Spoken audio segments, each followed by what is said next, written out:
Bonjour et bienvenue dans la suite de la sixième vidéo de la formation Fondement du langage SQL. Dans la dernière vidéo, nous avons vu les opérateurs de comparaison et les opérateurs logiques qu'on utilise avec le where pour combiner plusieurs conditions. Dans cette vidéo, nous allons aussi voir d'autres opérateurs qu'on utilise avec le where, à savoir le in, between, like, is null and is not null.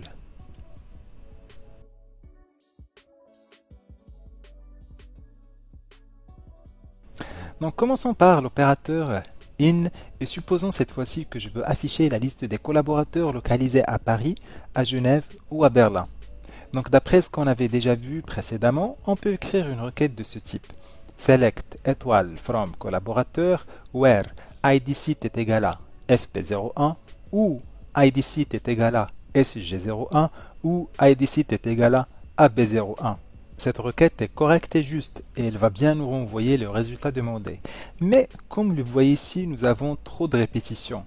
Nous avons id site qui s'est répété 3 fois, le ou qui s'est répété 2 fois. Donc c'est pas vraiment optimal en termes d'écriture d'une requête SQL.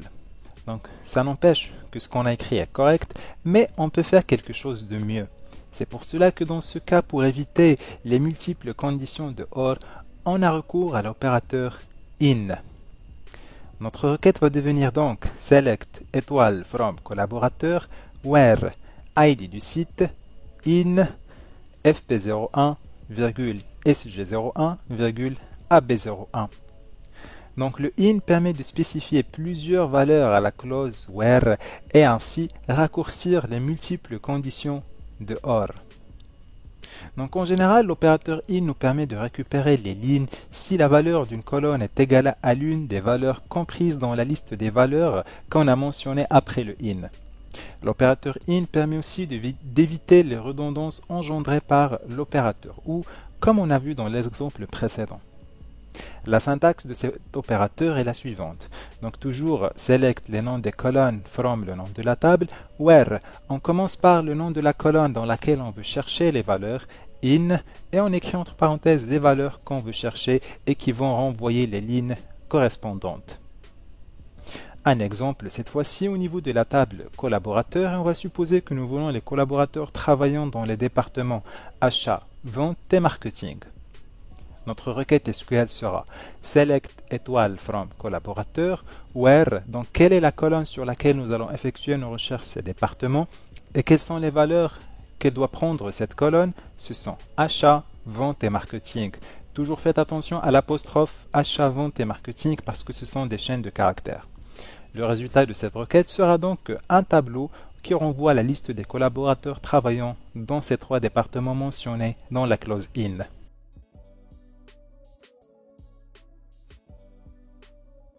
Passons maintenant à un deuxième opérateur qu'on utilise avec le where et qui est le between.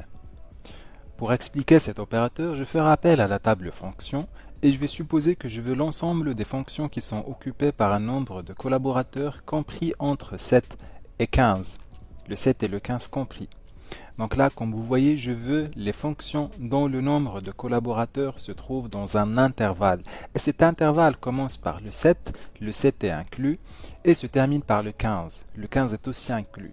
Mathématiquement parlant, je veux les lignes dont le nombre de collaborateurs qui est supérieur ou égal à 7 et en même temps inférieur ou égal à 15. Donc pour chercher les valeurs qui se trouvent dans un intervalle, on utilise la commande between. L'opérateur between permet donc de sélectionner les valeurs qui se trouvent dans un intervalle tout en incluant les valeurs indiquées marquant le début et la fin de l'intervalle. La syntaxe de l'opérateur between est la suivante. Select, nom de la colonne, from, nom de la table, toujours le where. Le nom de la colonne, c'est la colonne dans laquelle nous allons chercher les valeurs qui se trouvent dans l'intervalle fixé par between, suivi du mot between, suivi aussi de la valeur du début de mon intervalle, suivi du mot-clé AND et la valeur de fin de mon intervalle. Donc pour chercher les fonctions qui sont occupées par un nombre de collaborateurs entre 7 et 15, nous allons donc exécuter la requête suivante, select étoile from fonction, where nombre de collaborateurs between 7 and 15.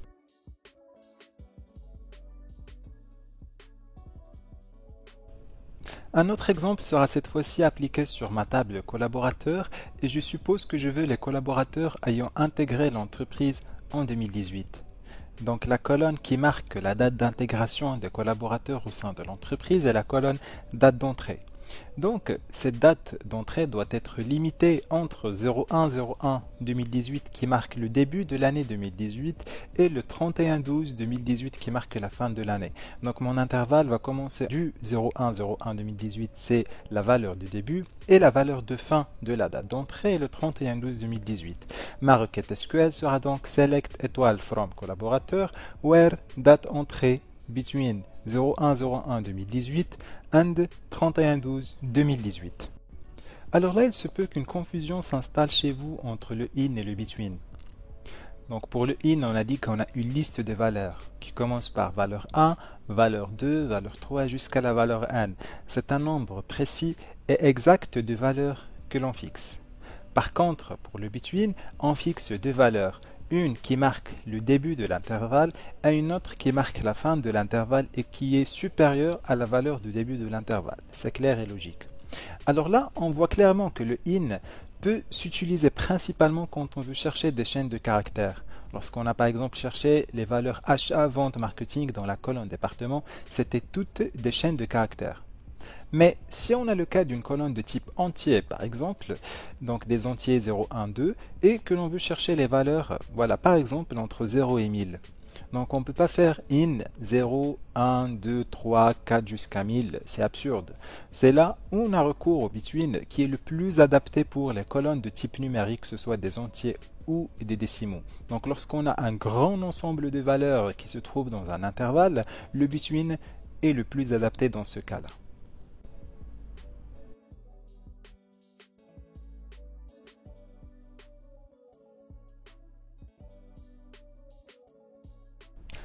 Dans certains cas, il se peut que je ne connais pas exactement la valeur de la chaîne de caractères que je veux chercher. Il se peut par exemple que je connais juste son début, ou juste une partie de sa fin, ou juste une partie de cette chaîne. Dans ce cas, le SQL met à notre disposition l'opérateur like qui accompagne le where bien sûr et qui permet d'effectuer ce genre de recherche. Nous allons faire appel à notre table fonction et nous allons supposer que je veux les noms des fonctions se terminant par informatique. Je reformule mon besoin, je veux tous les noms de fonctions qui se terminent par le mot informatique et peu importe par quoi ils commencent. Alors là, j'ai fixé ce qu'on appelle un modèle. Donc un modèle que doivent respecter les chaînes de caractères que je vais afficher dans mon résultat. Donc là, je vais utiliser la commande like qui permet de chercher les valeurs respectant un modèle de données que l'on détermine. Donc là, pour chercher les fonctions dont le nom commence par informatique, nous allons utiliser la requête suivante. Select étoile from fonction, where nom fonction, like, on ouvre l'apostrophe, le signe pourcentage, suivi du mot informatique, et on ferme l'apostrophe. Mon résultat sera donc deux fonctions, développeur informatique et chef de projet informatique. Alors là, vous avez sûrement vu quelque chose de bizarre, c'est le signe pourcentage qu'on appelle un joker. Donc lorsque le SGBD rencontre like suivi d'un modèle contenant le joker pourcentage, il comprend que ce joker peut être remplacé par n'importe quelle chaîne de caractères. Donc lorsque j'écris nom de fonction like pourcentage suivi de informatique, comme vous le voyez dans mon résultat, ce joker était remplacé par développeur dans le premier résultat et par chef de projet dans mon deuxième résultat. Mais ce qui était fixe, c'est que le mot informatique était placé vers la fin des noms de fonctions et c'est le modèle de données que j'ai fixé. Dans cet exemple, j'ai placé le joker au début, mais il peut être placé au milieu et vers la fin d'une chaîne de caractères comme les exemples qu'on verra par la suite. Nous allons supposer cette fois-ci que je veux les noms des fonctions qui commencent par le mot responsable. Donc là, le modèle de données que j'ai fixé, c'est que je veux les noms des fonctions qui commencent par responsable et peu importe par quoi ils se terminent. Donc ce mot, lorsque je dis peu importe par quoi il se termine, c'est là où je vais placer mon joker.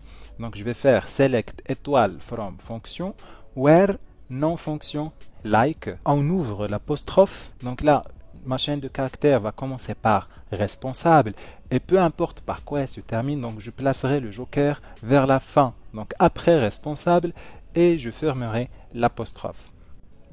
Les noms des fonctions renvoyées correspondent bel et bien au modèle de chaîne de caractères que j'ai fixé, qui commencent tous par responsable, responsable des ventes, responsable des stocks, responsable RH et responsable relation client.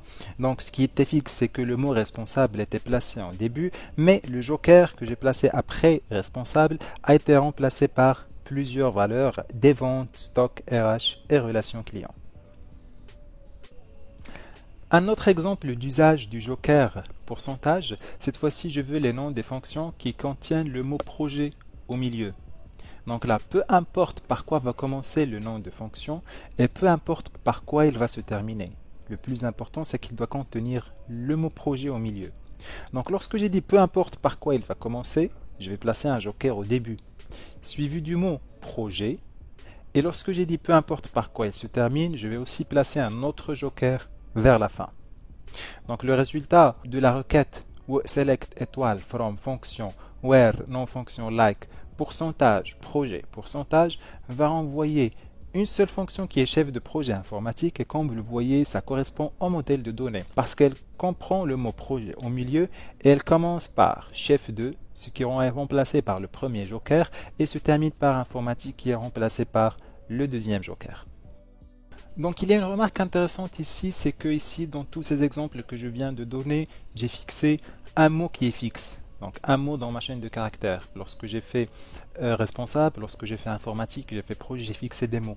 Mais parfois il se peut que je fixe une partie des mots. Par exemple ici j'ai la table site et je veux les noms des sites dont le nom se termine par tel. Donc là j'ai fixé juste une partie, c'est pas un mot mais une partie de mot. Donc il se termine par tel, peu importe par quoi il commence. Donc je vais faire nom du site, like, pourcentage, tel, et ça va me renvoyer un seul site qui est site Bankenviertel qui se trouve en Allemagne. Il y a un deuxième joker qu'on utilise avec le like, c'est le joker underscore, sous-tiré, ou ce qu'on appelle -8 dans le langage courant. Donc la différence entre le joker pourcentage et l'underscore, c'est que le pourcentage peut être remplacé par n'importe quelle chaîne de caractères et peu importe sa longueur. Par contre, l'underscore peut être remplacé exactement par un et un seul caractère. Supposons toujours, en faisant appel à la table site, que je veux la liste des sites dont le nom du pays se termine par E et sa longueur est égale à 9. Donc là, j'ai fixé deux conditions.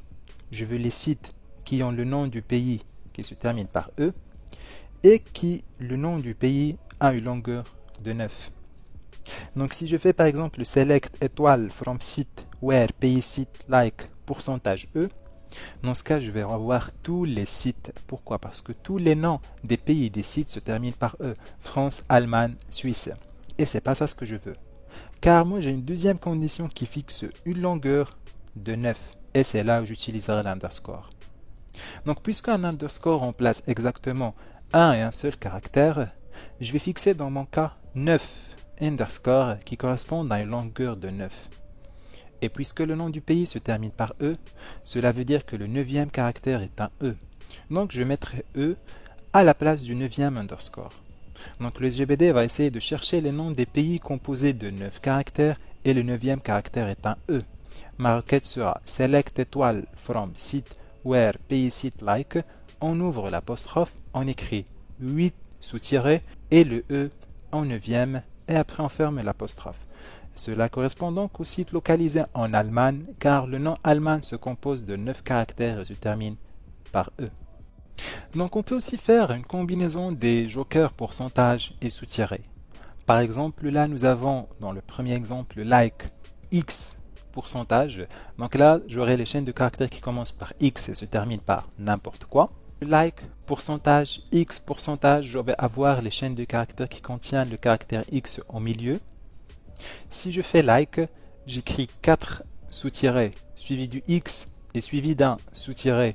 Je vais avoir les chaînes de caractères composées de 6 caractères exactement et le X est le 5e caractère de la chaîne.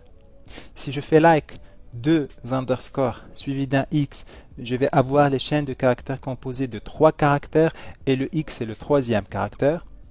Si je fais par exemple like pourcentage X underscore, donc là j'ai combiné les deux, je vais avoir les chaînes de caractères qui commencent par n'importe quoi, donc peu importe par quoi elles commencent, mais il faut que le X soit l'avant-dernier caractère.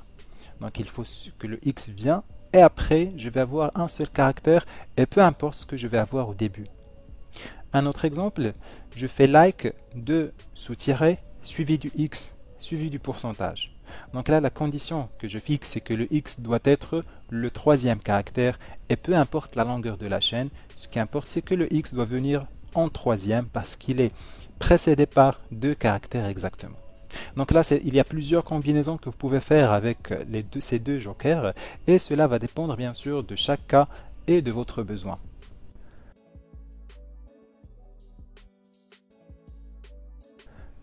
Dans cette dernière partie de cette vidéo, nous aborderons deux autres expressions qu'on utilise avec le where et qui sont le is nul et is not nul.